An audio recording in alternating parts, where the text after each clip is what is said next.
Hello everyone, my name is Rupert Maloney. I'm from the Clean Energy Finance Corporation. I lead our hydrogen activities. Today I want to do a short presentation on the costs of production and competitiveness of low carbon hydrogen. I'm first going to cover the CEFC and who we are, and then I'm going to briefly cover the conclusions from a recent research report that we've released to the market called the Australian Hydrogen Market Study.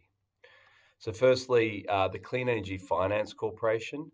We're a specialist clean energy financier. We have a proven track record in clean energy investing across Australia. We're backed by the Australian government with access to $10 billion in capital. We invest across the entire clean energy space, and we've been doing so for the last 8 years with a proven track record across many different asset classes, including wind and solar and infrastructure and property and transportation. I'm leading the hydrogen activities, and so certainly hydrogen trucking is a focus of ours, and I'll touch upon that when I cover the research report that we've released. So our investment priorities fall in three main categories. We look at financial outcomes. So any investment we make, either debt or equity, needs a positive risk-adjusted return. We look at emission reduction. So again, any investment needs to have a significant reduction in expected carbon emissions. And we also look at market impact. So we're looking to catalyse additional private sector finance into the sectors where we invest. We have a dedicated sub-fund called the Advancing Hydrogen Fund, which we're looking to invest up to $300 million in capital in the form of concessional finance to support the growth of a clean, innovative, safe and competitive Australian hydrogen industry. As I mentioned, we can invest either debt or equity, and we're looking at projects that align with the National Hydrogen Strategy. So at the moment, we're working quite closely with a sister agency called ARENA. They're running a hydrogen funding round at the moment where they're providing grant finance, and we're looking to work closely with them as part of that round. We're also looking at other opportunities, and some of those are within the transportation sector and hydrogen trucking opportunities. So I want to mainly cover this Australian hydrogen market study that we released last month, or going back a month or two ago. So the objectives of this study was really exploring which sectors have the most promise for hydrogen use in an Australian context. We wanted to define some of the key commerciality levers and commerciality sequencing across different end-use applications. Together with identifying investment opportunities, and do all of this within an Australian perspective. There are a number of very good, high-quality reports out there, but many of them are done at a global perspective, and we really wanted to hone down onto the Australian market, noting the uniqueness of the Australian market, certainly when it comes to transportation and heavy-duty trucking. So the framework of the study, we start with hydrogen production cost. So this is essentially green hydrogen we're talking about here, or renewable hydrogen, where you're taking renewable energy and you're splitting water into hydrogen and oxygen, and then you're using that hydrogen across different end-use applications. So we started with hydrogen production costs. So that's taking a number of cost inputs to come out with what we call a farm gate cost of hydrogen production. I'll step through some of those in a bit more detail on the following slides. But then we look at the end-use economic gap assessment. So this is taking that hydrogen, or that farm gate hydrogen production cost, and then we're looking at essentially the distribution cost to get that hydrogen to the end-use site where you're actually using that hydrogen as an energy source or an energy vector, and then the distribution cost at that site. And then we take that delivered or dispensed hydrogen cost, and we apply that. We take the delivered or dispensed hydrogen cost across 25 different end-use applications, and then we compare that to the alternative technology cost. So that alternative technology varies by those end-use applications, But we're essentially taking and trying to work out an economic gap between the two. Is that hydrogen dispensing cost, for example, more expensive than the alternative technology? And by how much? And how will that change over time? We look at this analysis from near term, so current costs, mid-term in about 2030, through to long term in 2050. So on the hydrogen production costs, we look at electrolyzer capital costs and balance of plant and installation costs. We look at the electrolyzer efficiencies over time. We look at the renewable energy costs, which are a key factor of that hydrogen production cost. And then we look at the electrolyzer load factors. By this, it means how much of the time do you need to run the electrolyzer to get that optimized lowest cost of hydrogen production. Because obviously the renewable energy is a variable energy input, but there's possibilities to firm it by combining wind and solar or oversizing wind and solar. So we look at where that optimized lowest cost of hydrogen production comes out at. That all comes together to come up with a hydrogen production cost curve. We are mainly focused in this study on green hydrogen, so emission-free hydrogen, which is shown here by that green bar, or that green band, sorry. But we compare it to blue hydrogen and grey hydrogen. So blue hydrogen is another form of making hydrogen. It's taking grey hydrogen, lots of colours here. Grey hydrogen is the current way of making hydrogen in Australia. It's done by reformation of methane or natural gas. But the challenge with that way of making hydrogen is it's a major carbon emitter. So blue hydrogen is actually doing that same production, grey hydrogen production technique, but actually capturing the carbon emissions from the process and sequestering it through carbon capture and storage. But our analysis shows that today grey is no doubt the lowest cost hydrogen, followed potentially by blue in some circumstances.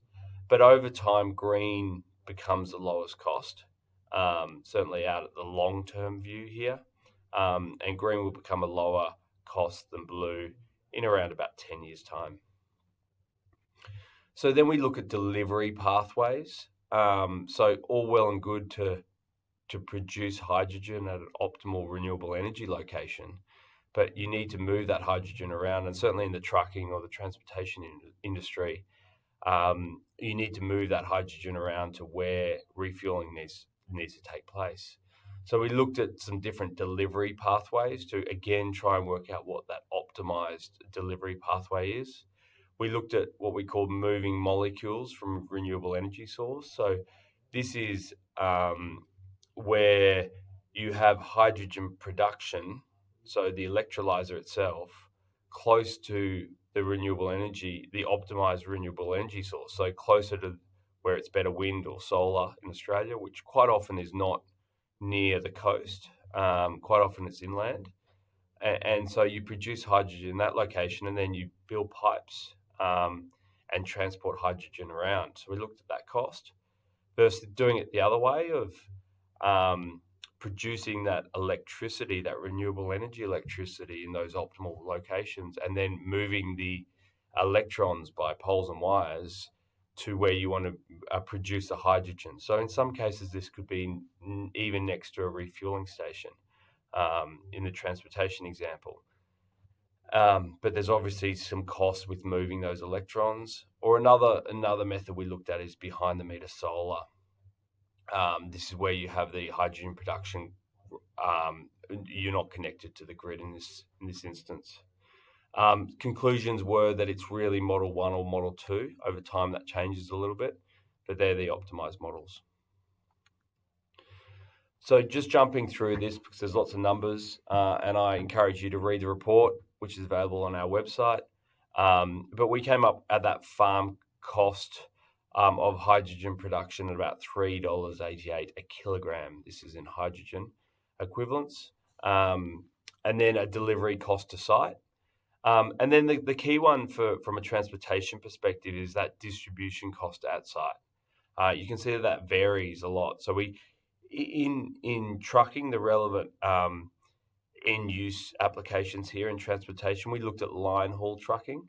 So that's obviously you'll understand what that is, or a return to source or return to base trucking in a 24-hour period. And we also looked at mining trucks, the big yellow dump trucks, and then we looked at some other transportation modes as well. But you can see here that the distribution cost at site is quite high. Certainly that return to source. It's all about that utilization of that supply chain and the efficiency of the trucks themselves.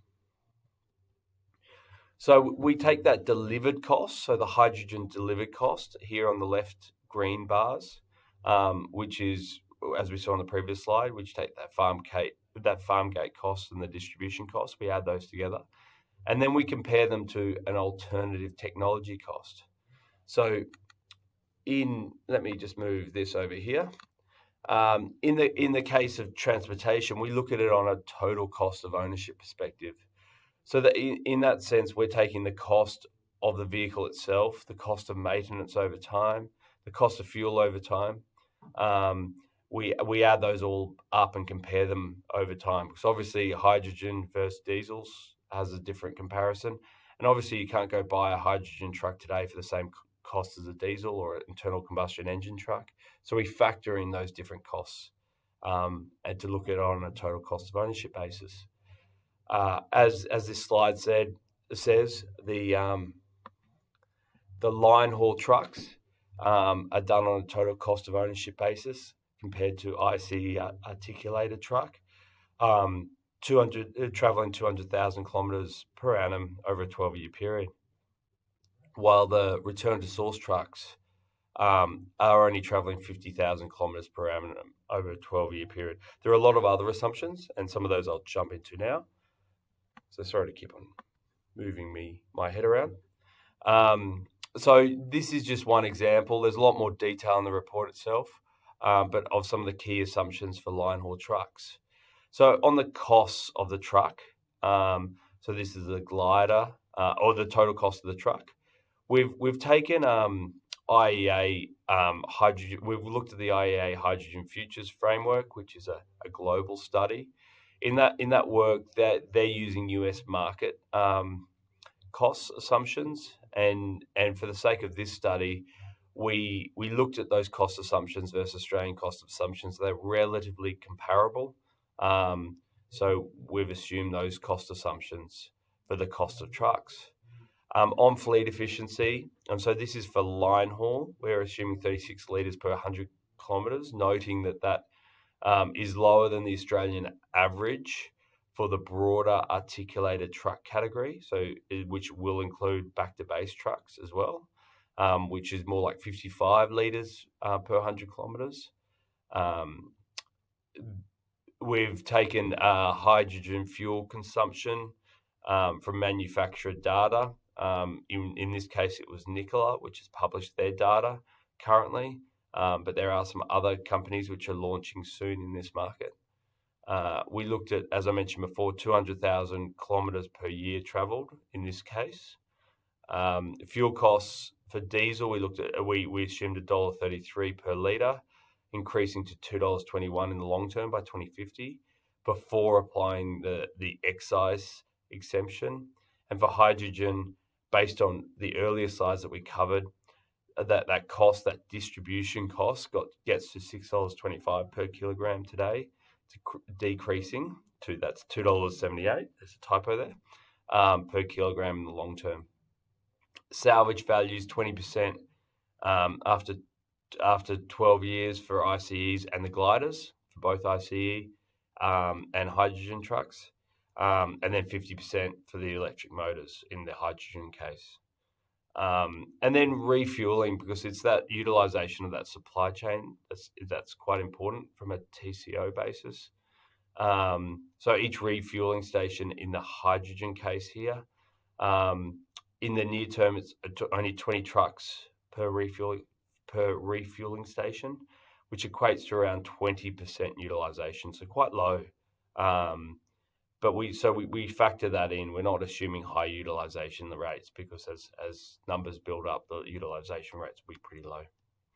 So the conclusions, and here I suppose the interest would be on the trucking side. It's showing that based on some of those assumptions I just went through, and a number of other assumptions which are outlined in the report, that line haul trucking and return to source trucking can be competitive against internal combustion engines today. So a positive gap here means that there's that the hydrogen use case on a total cost of ownership basis could be lower than the diesel internal combustion engine. And that only increases over time as those hydrogen costs, both hydrogen itself and also hydrogen trucks, falls over time, which it likely will. That difference between the two really expands, and the hydrogen truck becomes materially cheaper. So there's certainly a case here that in trucking that it can be competitive in the near term. So key conclusions here of the report. Certainly, if we focus on the displacing petroleum products, it's saying in the near term, heavy transportation sectors and remote powers, and where diesel's used across the energy system, can be close to achieving parity. This will likely expand to other transportation modes or sectors by 2030. But it does acknowledge as well that there are challenges which aren't fully reflected in this analysis, which we at CEFC are working through and trying to provide support. And we acknowledge that there are challenges. So truck and bus availability is a key challenge. There's very few truck manufacturers today which have hydrogen trucks available in this market. I do note, as I'm recording this, that Hyzon, a newcomer into this market, is listing on NASDAQ at the moment this week. And they've released media releases saying that they're working to launch trucks in this market in the next 12 to 24 months, which is exciting. And I know some of the other major OEMs are following. Hopefully fast following. The aggregation of demand to optimize supply chains, that's what I was talking about before. That will be a challenge, certainly in the early days. But we're seeing in projects that some projects are optimizing when you can actually produce for your own use. You can build a relatively optimized supply chain to enable lower cost production. And then another one, long-term offtake to enable bankability. We think that there might need to be a slight change in mindset. Certainly the trucking industry today, there's a very liquid downstream fuel market. Trucking industry can negotiate short-term arrangements or have fuel cards and fuel up from many different players in that market. But to enable some of these hydrogen supply chains, certainly in the early years, there might need to be some longer-term commitments from the operators to stick with refueling partners, because they will be building these supply chains around those customers themselves. So yeah, certainly at CFC, we're looking to develop tailored solutions to support any of these hydrogen projects. Certainly hydrogen transportation projects are a key focus of ours. So we'll be using the Advancing Hydrogen Fund to provide low cost and flexible financing solutions to enable or support any of these transportation projects. But then other parts within other business groups within the CEFC are also looking at enabling technologies. So we make large investments every year in the renewable energy sector. It's really important. It's really important that renewable energy costs continue to come down. If we're going to enable a hydrogen industry, we need to get lower cost fuel, and that will be mainly driven by lower cost renewable energy. Certainly, transition of industries from carbon intensive processes is a focus of ours. And we have an innovation fund as well, which is supporting newly developed hydrogen technologies. So altogether, we're looking to catalyse the Australian hydrogen industry with our financing. That's the end of my presentation today. As I mentioned before, I encourage or welcome you to have a look at the detailed report, which you can find on our website under the hydrogen section, and feel free to reach out if you've got any questions. Thanks a lot.